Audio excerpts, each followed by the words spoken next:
I realized I forgot my camera today, so we're gonna act like this is a downgrade. We got the molding press here. We got a new bench to put it on that incorrectly has a flammable warning on it when there's really nothing in there. Right next to a foundry that's on fire.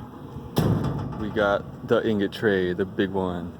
And thanks to a viewer who suggested me to buy this at the local store, I got some mold release spray from McFadden Hardware.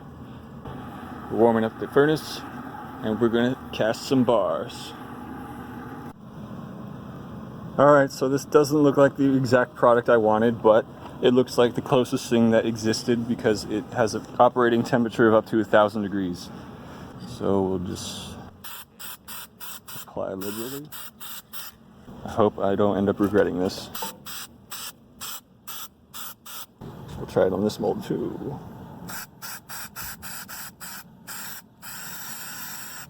Alright.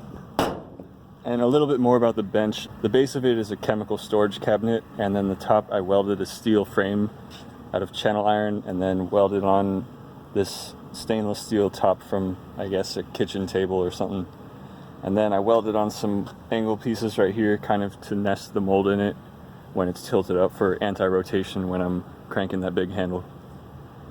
I made this because ergonomically it's a lot better instead of having to bend down on the ground. The previous item was a DJ coffin case that I got as part of a Craigslist deal, but it turned out having a bunch of mold in it, so I decided to use it for this purpose so we could give it a home and destroy it simultaneously. So yeah, let's get this party started. And I don't know how well this is coming out, but this is the mold clamped together and you can see daylight through the side of the opening, which means, you know, this mold wasn't designed good. Because of course something this thin is going to distort when it's get heated this much, but we're going to have to live with it. It's clamped as shut as possible, and metal may leak out. In the scheme of things, this mold was really a spur of the moment thing that I was like, hey, let's try making a round stock mold. So if you want to make a round stock mold, make it thicker.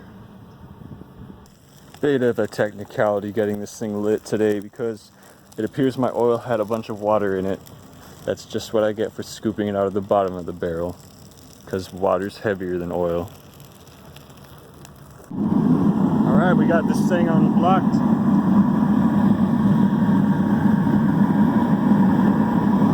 Getting ready to pour some.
Not bad for 7 pours.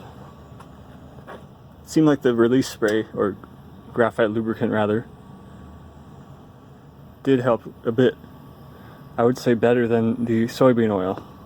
And speaking of which, how does that quote in Iron Chef go? Allez cuisine!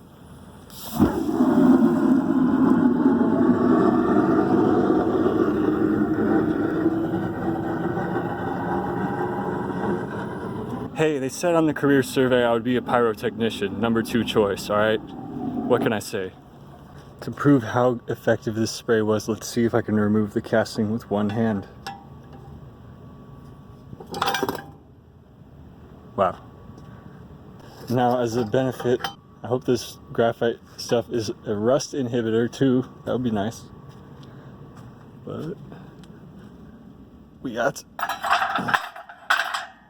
7 times 4 bars. One batch didn't come out all the way because it leaked out the bottom, or I spilled it.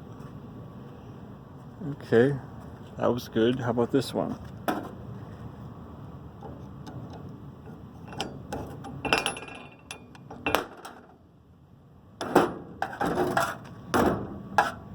That was a good day for these two, kind of.